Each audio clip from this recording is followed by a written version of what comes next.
नमस्कार मित्रांनो, माझं नाव शुभम पवार आहे आणि आज आपण एका नवीन टॉपिकवरती डिस्कशन करणार आहोत ज्याचं नाव आहे लोकल ॲनेस्थेटिक्स. थोडक्यात आपण डायरेक्टली थेट त्याच्याबद्दल इंट्रोडक्शनमध्ये जाऊया.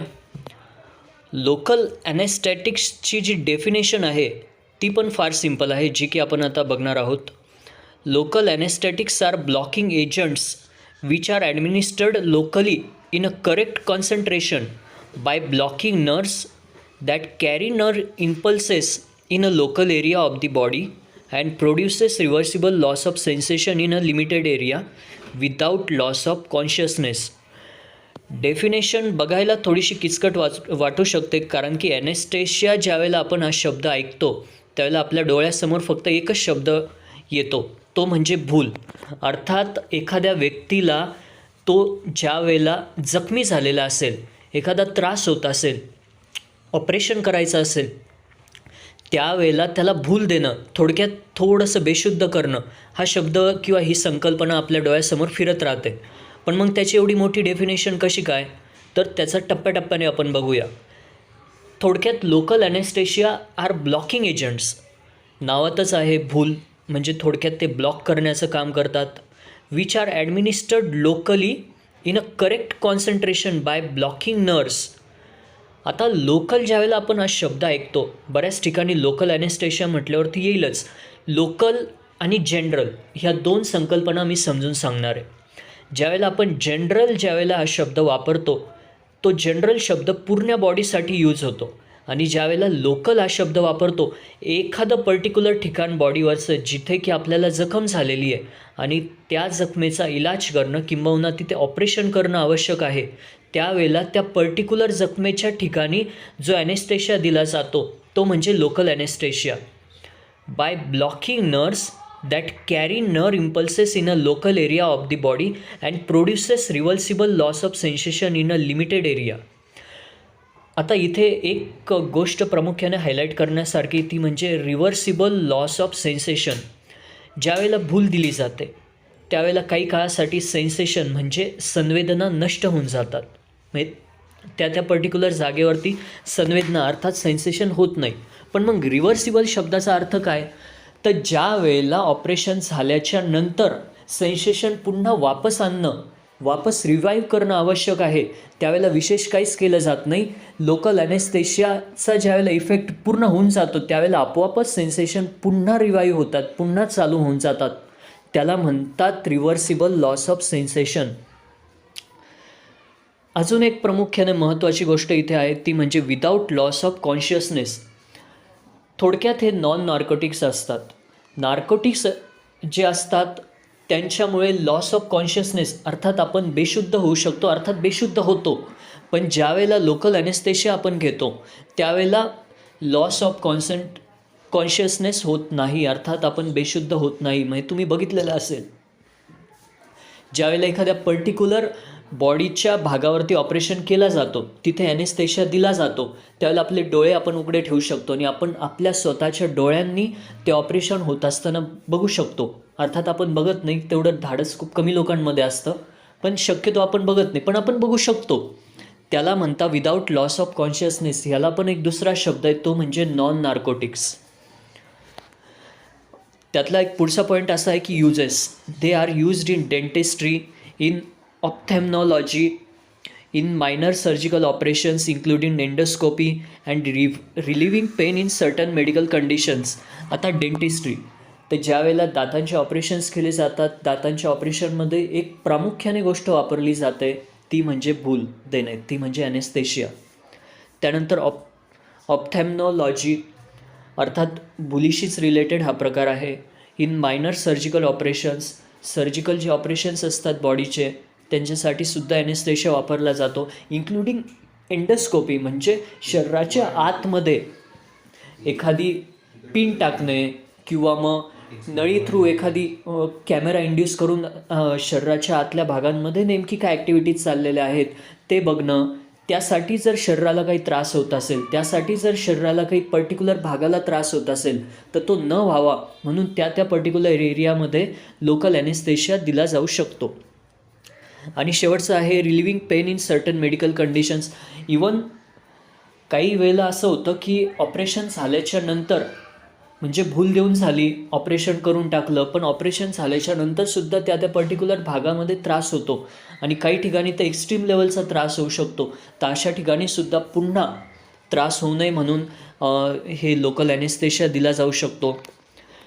त्यानंतरचा पुढचा पॉईंट असा आहे की local anaesthetics may be induced in many ways depending on the route of administration. आणि सगळ्यात महत्त्वाचा पॉईंट हा आहे की वेगवेगळ्या पद्धतीने ह्याला इंड्यूस केलं जाऊ शकतं. अर्थात याचे रूट्स त्या यूजनुसार बदललेही जाऊ शकतात.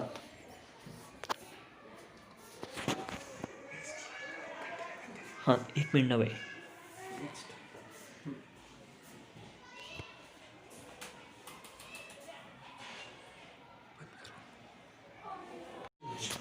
ओके, तर आता पुढचा एक पॉईंट असा आहे की क्लासिफिकेशन.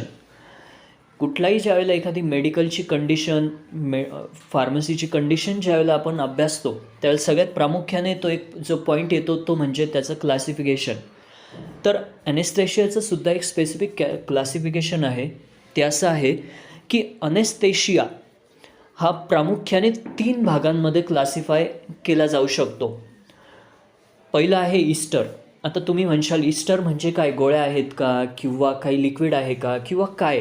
तर थोडक्यात ॲनेस्थेशियामधले जे बॉन्ड्स आहेत किंवा त्यामधले जे तत्त्व आहेत तर ते ईस्टर आहेत ह्या क्लासिफिकेशनमध्ये. तर त्यातला पहिला जो प्रकार आहे तो म्हणजे ईस्टर ऑफ बेन्झोइक ॲसिड. आता बेन्झोइक ॲसिडमध्ये जे ईस्टर बॉन्ड्स आहेत तर तो त्यातला पहिला प्रकार आहे. त्याचं एक एक्झाम्पल असं आहे की कोकेन. कोकेन आपण बऱ्याच वेळेला एक अंमली पदार्थ म्हणून त्याचा एक तो शब्द आपण ऐकत असतो. यासोबतच अजून मी 2 इथे ॲड करेल, ते म्हणजे हेरोईन आणि मॉर्फिन.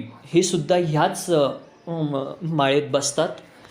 थोडक्यात कोकेन म्हणजे त्यात ईस्टर जो बॉन्ड असतो त्यामध्ये अवेलेबल असतो, तो त्यामध्ये उपस्थित असतो. पुढचा पॉईंट आहे ester of p amino benzoic acid. त्याचं एक्झाम्पल आहे की बेन्झोसाईन. आणि पुढचं आहे की प्रोकेन.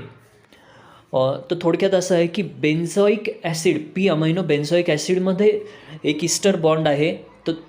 तर हे त्याचं क्लासिफिकेशन बनतं, ज्याचं एक्झाम्पल आहे बेन्झोसाईन, प्रोकेन. पुढचा क्लासिफिकेशन आहे अमाइड्स. त्यातलं पहिला क्लासिफिकेशन आहे, पहिला एक टाईप आहे ॲनिलिड अमाइड. त्याचं एक्झाम्पल आहे झायलोसाईन.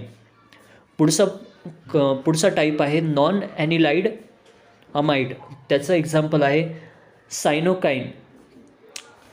त्यानंतर शेवटचं जे क्लासिफिकेशन आहे ती म्हणजे मिससेलेनियस कंपाऊंड, ज्याचं की थेट एक्झाम्पल्स आहेत फिनॉल, क्लोरोब्युटोनॉल, युगेनॉल. फिनॉल म्हणजे ज्यावेळेला आपण फिनॉल ऐकतो, OH ग्रुप, बेन्झिनला जो OH ग्रुप जॉईन झालेला असतो तो म्हणजे फिनॉल. तो सुद्धा एक ॲनेस्थेशिया म्हणून यूज होतो बऱ्याच ठिकाणी. एक सिम्पल ॲनेस्थेशिया आहे.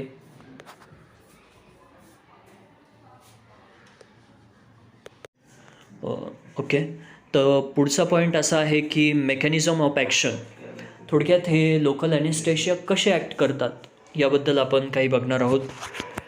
Drugs classified as local anaesthetics inhibits the conduction of action potentials in all afferent and efferent nerve fibers.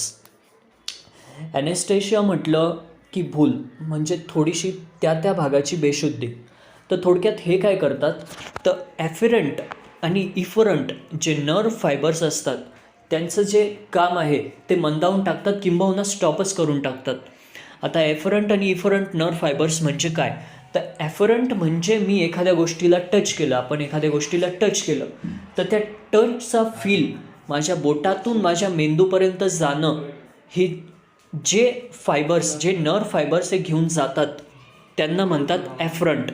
आणि ब्रेनने ती इन्फॉर्मेशन प्रोसेस केल्यानंतर ती इन्फॉर्मेशनवर काय रिॲक्ट करायचं ते ज्या नर्व फायबर्समधून जातं ते म्हणजे इफरंट. थोडक्यात हे ॲफरंट आणि इफरंट या सगळ्या नर्व फायबर्सला ब्लॉक करण्याचं काम हे लोकल ॲनेस्थेशिया करत असतात. Thus pain and other sensations are not transmitted effectively to the brain and motor impulses are not transmitted effectively to muscles. हे थोडक्यात काय, तर local anaesthesia pain, sensation, emotions तर नाही म्हणता येणार, पण बट मोस्टली पेन आणि सेन्सेशन ब्लॉकच करून टाकतात. पुढचा पॉईंट असा आहे की local anaesthetics have various clinical uses to treat acute or chronic pain or to prevent the sensation of pen during procedures. एखादी सर्जरी केल्याच्या नंतर, आपण मागच्या पॉईंटमध्ये बघितलं होतं, एखादी सर्जरी केल्याच्या नंतर बऱ्याच काळापर्यंत, दीर्घ काळापर्यंत त्याचा पेन किंवा त्रास राहू शकतो. तर तो त्रास न व्हावा किंवा तो त्रास कमी व्हावा यासाठी सुद्धा लोकल ॲनेस्थेशिया तिथे यूज केला जातो. प्लस कुठलाही ॲक्यूट और क्रोनिक इंजुरी, ॲक्यूट म्हणजे एखादी इंजुरी जी की कमी काळासाठी लास्ट करणार आहे, आणि क्रॉनिक म्हणजे अशी इंजुरी जी की दीर्घ काळासाठी लास्ट करणार आहे. अशा दोन्ही प्रकारच्या इंजुरीजसाठी हे लोकल ॲनेस्थेशिया वापरले जाऊ शकतात. All local anaesthetics are weak bases म्हणजे एकदम कमजोर बेसिस. बेस ज्यावेळेला शब्द आपण म्हणतो त्याला आपल्या डोळ्यासमोर येतं एखादा कंपाऊंड आणि त्याला OH जॉईंट झालेला. मागच्याच पॉईंटमध्ये आपण एक्झाम्पल्स बघितले, फिनॉल, बेन्झिनला OH जॉईंट झालेला बेस आहे.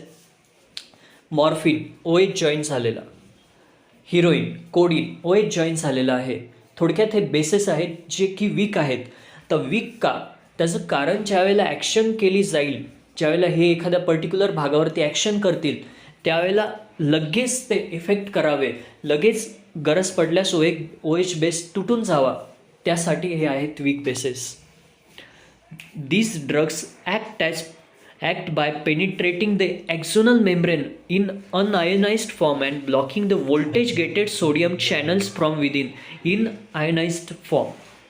थोडक्यात काय, तर या पॉईंटचा थोडक्यात अर्थ असा आहे की एखादा न्यूरॉन असतो, त्यामध्ये ॲक्झॉन असतो, जे की ॲक्झॉनमध्ये जो मेम्ब्रेन असतो त्या मेम्ब्रेनमध्ये सोडियम आणि पोटॅशियमचे आयन्स असतात.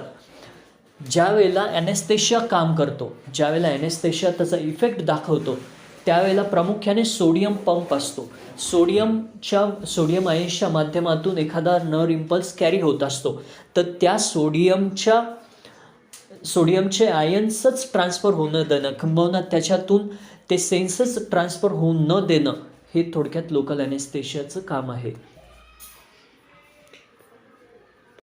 ओके, तर पुढचा पॉईंट असा आहे की कोकेन, जे की मागेच मी एक एक्झाम्पल दाखवलं होतं की कोकेन, हिरोईन, मॉर्फिन, तर त्यातलं कोकेन.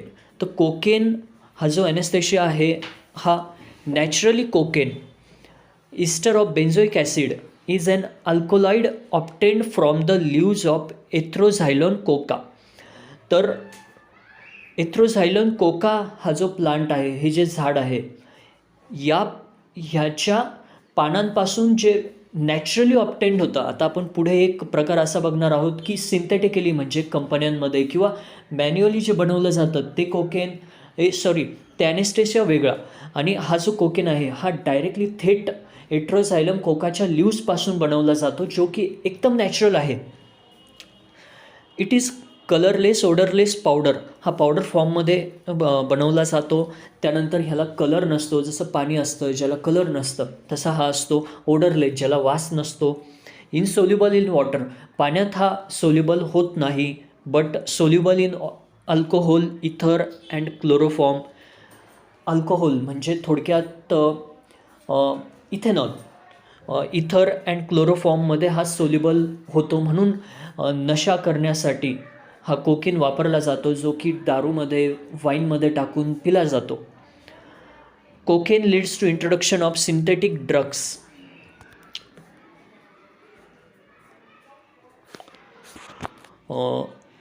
आता एक पुढचा पॉईंट आपण बघणार आहोत, तो म्हणजे synthetic esters. P amino benzoic acid which are synthetic ester type of local anaesthetics. Example benzocaine, procaine are readily hydrolysed in body by enzymes esterase. थोडक्यात काय, तर सिंथेटिक इस्टर म्हणजे जे मॅन्युअली किंवा कंपन्यांमध्ये किंवा एखाद्या युनिटमध्ये, प्रोडक्शन युनिटमध्ये जे बनवलं जातं ते असतात सिंथेटिक इस्टर्स, अर्थात सिंथेटिक ॲनेस्थेटिक्स. ज्याचं एक्झाम्पल आहे की बेन्झोसाईन, प्रोकाईन. आणि हे बेन्झोसाईन, प्रोकाईन हे बॉडीमध्ये एकदम रेडीली इझिली हायड्रोलाइज्ड होऊन जातात, पण त्यासाठी एक एन्झाईम वापरावा लागतो, तो म्हणजे esterase. Hence it is given with adrenaline to prolong the duration of action, whereas sodium bicarbonate makes them fast acting. आता मग तुम्ही म्हणाल की एखाद्या वेळेला ज्यावेळेला एखादं ऑपरेशन चाललेलं आहे त्यावेळेला फॉर एक्झाम्पल प्रोकेन दिला आणि तो ऑपरेशन चालू असतानाच त्याचा इफेक्ट होऊन गेला, मग त्यानंतर तर त्या व्यक्तीला लगेच पुन्हा त्या ठिकाणी त्रास जाणवायला लागेल, कारण की हा रेडीली एकदम इझिली हायड्रोलाइज्ड आहे त्या ठिकाणी. पण मग त्याचा इफेक्ट प्रोलॉंग करण्यासाठी किंवा तो हळूहळू त्याचं ड्युरेशन ऑफ ॲक्शन जे आहे ते वाढवण्यासाठी तो ॲड्रिनेलिन ह्या घटकासोबत, ह्या तत्वासोबत तो दिला जातो. Whereas sodium bicarbonate makes them fast acting. आणि जर एखाद्या ठिकाणी फास्ट त्याची ॲक्शन आवश्यक आहे, कारण की ऑपरेशनचा जो कालावधी आहे तोच खूप कमी आहे, तर त्यावेळेला तो ॲनेस्थेशिया सोडियम बायकार्बोनेटसोबत दिला जातो. In order to increase the half-life of local anesthetics, the ester group is replaced by amino group. half-life त्याची इन्क्रीज करण्यासाठी, म्हणजे किती कालावधीपर्यंत तो चालेल हे इन्क्रीज करण्यासाठी the ester group is replaced by amino group.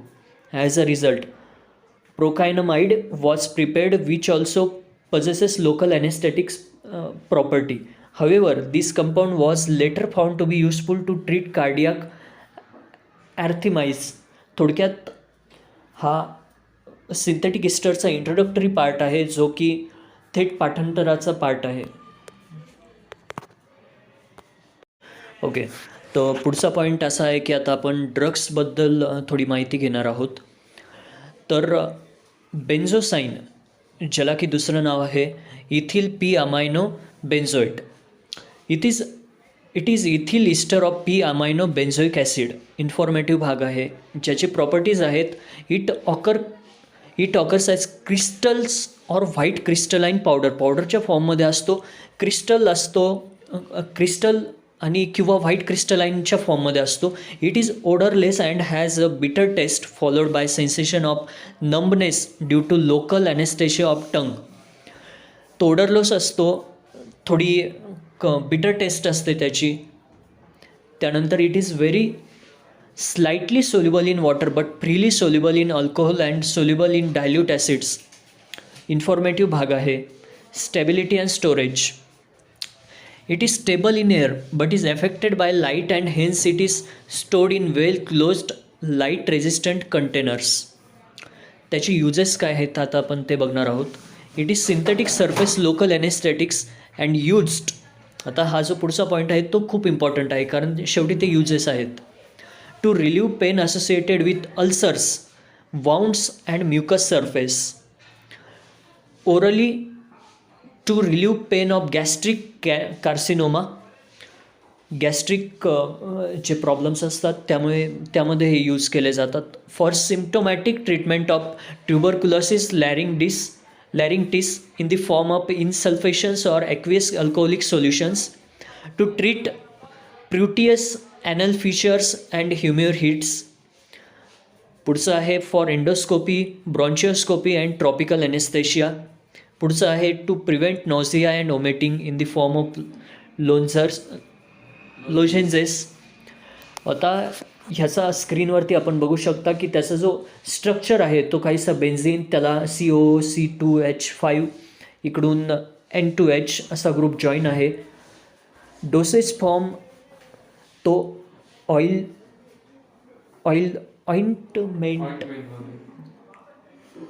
ऑइंटमेंटच्या फॉर्ममध्ये, स्प्रेच्या फॉर्ममध्ये, लोजेंजेस, लोशन्स, एरोसोल्स, क्रीम अशा बऱ्याचशा फॉर्ममध्ये तो दिला जाऊ शकतो, घेतला जाऊ शकतो. Brand names Vicks formula 44, Solivax ear, Hilax spray. थोडक्यात हे ब्रँड नेम्स आहेत.